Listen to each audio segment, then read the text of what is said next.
ಅವು ಸುಳ್ದಂಗ ಅದ್ರ ಮ್ಯಾಲ ಒಂದು ಚಲೋದ್ ಏರ್ತಾ ಹೋಗ್ಬೇಕು. ಎತ್ತಂತ ತಾಳ್ತದ ಮಗಂದು. ಹಂಗ ಒಬ್ಬ ಮನುಷ್ಯ ಗುರುವಿನ ಹತ್ರ ದೀಕ್ಷಾ ತಗೊಂಡ. ಬಹಳ ಸಣ್ಣ ವಯಸ್ಸಿನಲ್ಲಿ ದೀಕ್ಷೆಯನ್ನು ತೆಗೆದುಕೊಂಡ. ಅಂತ ಸದಾ ಗುರುವಿನ ಸಾನ್ನಿಧ್ಯದಲ್ಲೇ ಇರಾವ. ತನ್ನ ಕಾಯಕವನ್ನು ಮಾಡ್ತಿದ್ದ. ಕಾಯಕ ತೀರಿದ ತಕ್ಷಣ ಗುರುವಿನ ಮಠಕ್ಕೆ ಬರಾವ. ವೇದ, ಆಗಮ, ಶಾಸ್ತ್ರ, ಪುರಾಣ, ಯೋಗ, ಧ್ಯಾನ ಇವೆಲ್ಲವನ್ನ ಗುರುವಿನ ಮೂಲಕ ಅಭ್ಯಾಸ ಮಾಡ್ತಾ ಇದ್ದ. ಗುರುಗಳಂತೂ ಮತ್ತಿವ ಸನ್ಯಾಸ ಆದ್ರೆ ನನ್ನ ಗತಿ ಏನು ಅನಿಸ್ತಾವೇನೋ. ಜಗತ್ತಿನಲ್ಲಿ ಈ ಅಸೂಯಾ ಭಾವದ ಇದ ನಮ್ಮನ್ನೆಲ್ಲ ಸಂಘರ್ಷಕ್ಕೆ ಹಚ್ಚಿತ್ತು. ಎಲ್ಲಿ ನನ್ನಿಟ್ಟು ಮ್ಯಾಕ್ ಕುಂದಿರ್ಸಾರ, ನಾಳೆ ಒಂದಿಟ್ಟು ಕೆಳಗ್ ಮಾಡಿದ್ರೆ ಹೆಂಗ್ ಮಾಡ್ಬೇಕು ಅಂತ ನನಗ ಬರಬಾರ್ದು. ಎಟ್ಟರ ಮ್ಯಾಕ್ ಹೋಗ್ತಲ್ಲ ಇವ ಅಂತ ಮುಂದವ್ರಿಗೆ ಬರ್ಬೇಕು. ಒಂದು ತಿಳ್ಕೋಬೇಕು, ನಾವು ಹೇಳೋರು ಮ್ಯಾಲ ಕುಂತವ್ರು. ಕೇಳುವ ಕಿವಿಗಳು ಹೇಳುವ ಬಾಯಿಗಿಂತಲೂ ಮೇಲೆ ಇವೆ. ನೋಡ್ರಿ, ಕೇಳುವ ಕಿವಿ ಹೇಳುವ ಬಾಯಿಗಿಂತ ಮ್ಯಾಲ. ಅದಕ್ಕೆ ಮುಂದೆ ಕುಂತವ್ರು ಸಾಮಾನ್ಯರಲ್ಲ.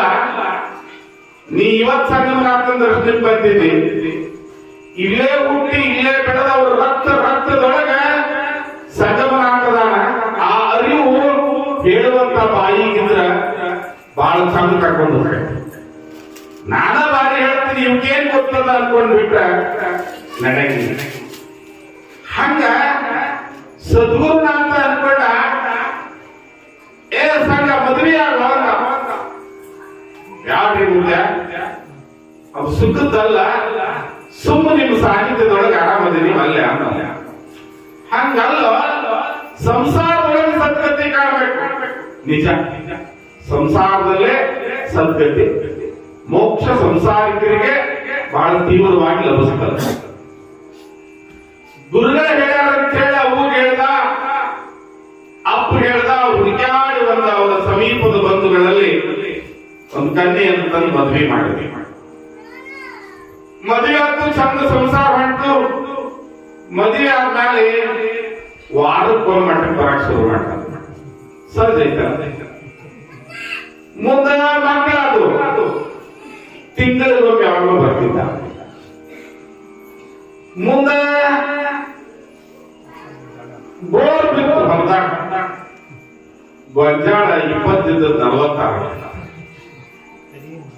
ಜಾತ್ರೆ ಬಂದು ಬರ್ತೀನಿ ಅನ್ನಕಂತ. ಮುಂದೆ ಮಠಕ್ಕೆ ಒಂದು ಕಮಿಟಿ ಆಯ್ತು. ಮಠ ಭಾರಿ ಬೆಳೆತು, ಗೋಪುರ ಆಯ್ತು, ಎಲ್ಲ ಅಂತ. ಖರೆ ಕಮಿಟಿ ಅವ್ರು ಪಟ್ಟಿ ಹೋದ್ರ, ಅಲ್ಲೋ ಮಾರಾಯ ನೀನೇ ಮೊದಲು ಮಟ್ಟ ನೋಡಪ್ಪ, ಪಟ್ಟಿ ಬೇಕಾದ್ರೆ 1000 ರೂಪಾಯಿ ಹೆಚ್ಚಿಗೆ ಕೊಡ್ಕೊರಿ, ಜಾತ್ರೆಗೂ ಬರೋದಾಗುದಿಲ್ಲ ನನಗಂತ. ಪಟ್ಟಿ ಬೇಕಾದ್ರೆ 1000 ರೂಪಾಯಿ ತಗೋರಿ. ನಮ್ಗೆ ಸಿಕ್ಕಾಪಟ್ಟಿ ಗುರುಗಳ ಹಚ್ಚಿದ್ದು ಎಲ್ಲ ಅಂದವ.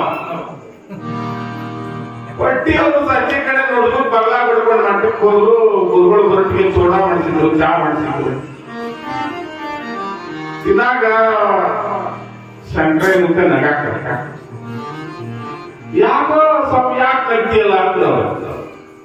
ನಿಮ್ ಭಕ್ತನ ಮನೆ ಹೋಗಿದ್ದೀರಪ್ಪ, ಏನ್ ದೀಕ್ಷೆ ಕೊಟ್ರಲ್ಲ ನೀವು. ಅವಾಗ ಪಟ್ಟಿ ಬೇಕಾದ್ರೆ 1000 ರೂಪಾಯಿ ತಗೋರಿ. ಮಠಕ್ಕೆ ಬರೋದಾಗೋದಿಲ್ಲ, ಜಾತ್ರೆಗೆ ಬರೋದಿಲ್ಲ. ನೀವೇನಪ್ಪ ದೀಕ್ಷೆ ಕೊಡ್ತಾವ ಮಗನ್ ಮಾಡ್ಕೊಂಡ್ರಿ ಅಂದ.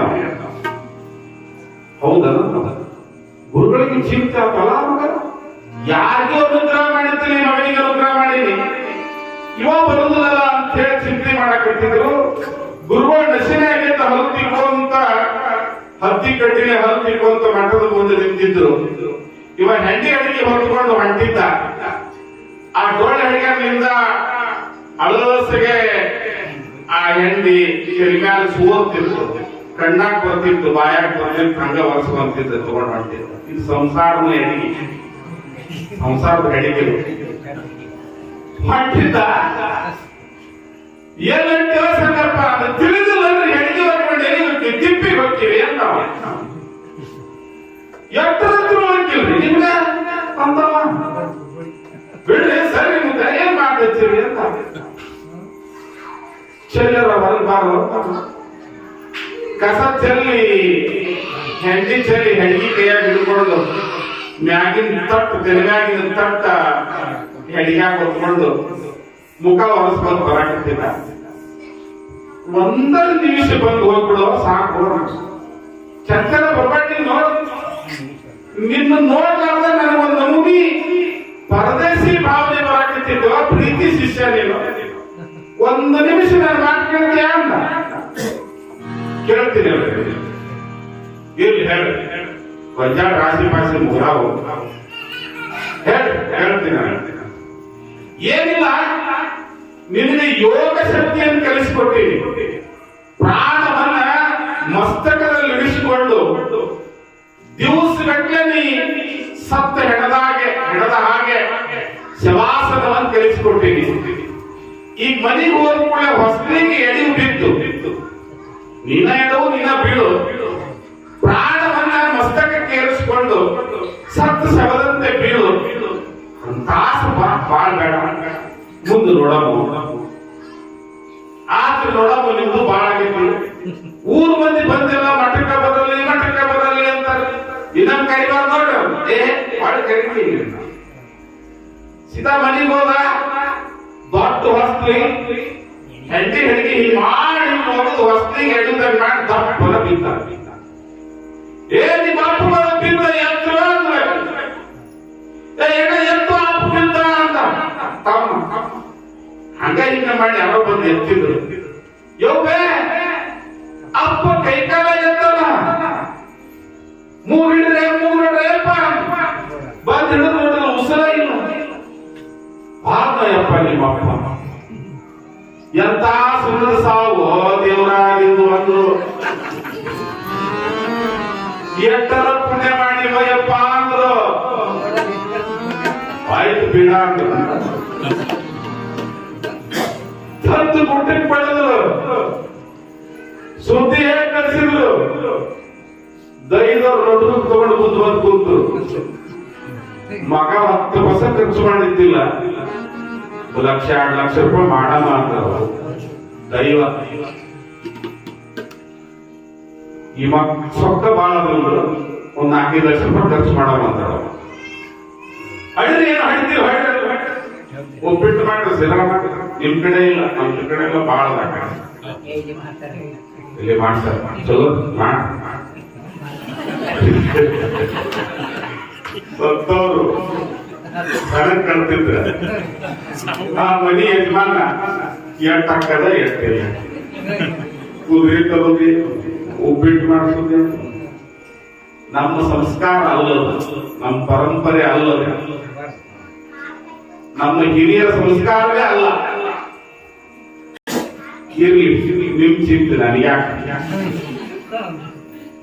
ಅಲ್ಲಿ ಊಟಕ್ಕೆ ತಂದು ಬಡದ್ರ ಅವನ ಸುದ್ದಿ ಹೇಳಿ ಕಳಿಸಿದ್ರೆ ಎಲ್ಲಾ ಕಡೆ ಗುರುಗಳ ನಿನ್ನ ಪಟ್ಟಿ ಎತ್ಕೊಂಡು ಬಂದು ಮಾತಾಡಿದ್ಯಾ ನಿಮ್ ಶಿಷ್ಯ ಹೋದ ಅಂತ ಸಂಗ್ರಹಿದ್ದೆ ನಡಿಪ ಹೋಗೋಣ ಅಂತ ಹೇಳಿ ಗುರುಗಳು ಕುತ್ತಾನ ಕರ್ಕೊಂಡು ಬಂದು ಪಾದ ಇಟ್ಟರು ತಲೆ ಮೇಲೆ ಕೈ ಇಟ್ಟು ಹೇಳಿದ್ರು ಇವ ಬದುಕ್ತಾನಲ್ಲ ಅಂತ ಯಪ್ಪ ಬದುಕಿಸೋಯಪ್ಪ ಅಂದ್ರು ಬದುಕಿಸ್ತೀನಿ ಆದ್ರೆ ಒಬ್ರು ಸಾಯಕ್ ರೆಡಿ ಇರ್ಬೇಕು ಈಗ ಎಂಟು ಮುಂದೆ ಕುಂತಿದ್ರಲ್ಲ ಅತ್ತಿಯರ ನಿಮ್ಮದ ಆಗ್ಯದ ಹೋಗ್ಯದ್ರಿ ನೀವ ನೋಡ್ರಿ ಅಂದ್ರು ಯವ್ವ ನಮ್ಮ ತಂದಾಗ ಮರಿಮಮ್ಮನ ಲಗ್ನ ಮಾಡದ ಯಾರು ಸಾಯಿತಿಲ್ಲ ಯವ್ವ ತಾಯಿ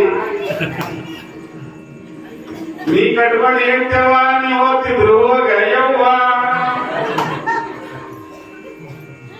ಹೇಳ್ತಿನೂ ಸಹಾಯಕ್ ತಯಾರಿಲ್ಲ ತಾಯಿನೂ ಸಹಾಯಕ್ ತಯಾರಿಲ್ಲ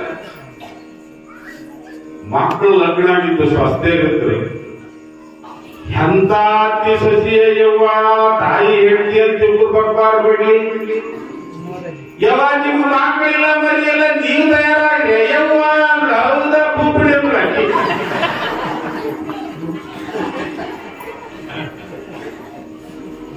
ಮಕ್ಕಳ ನಾವ್ ಹೆಂಡ್ರಿಗೆ ಹಾಕೊಂಡಿದ್ರ ನಂದ್ರ ಅವ್ರ ಮಕ್ಕಳು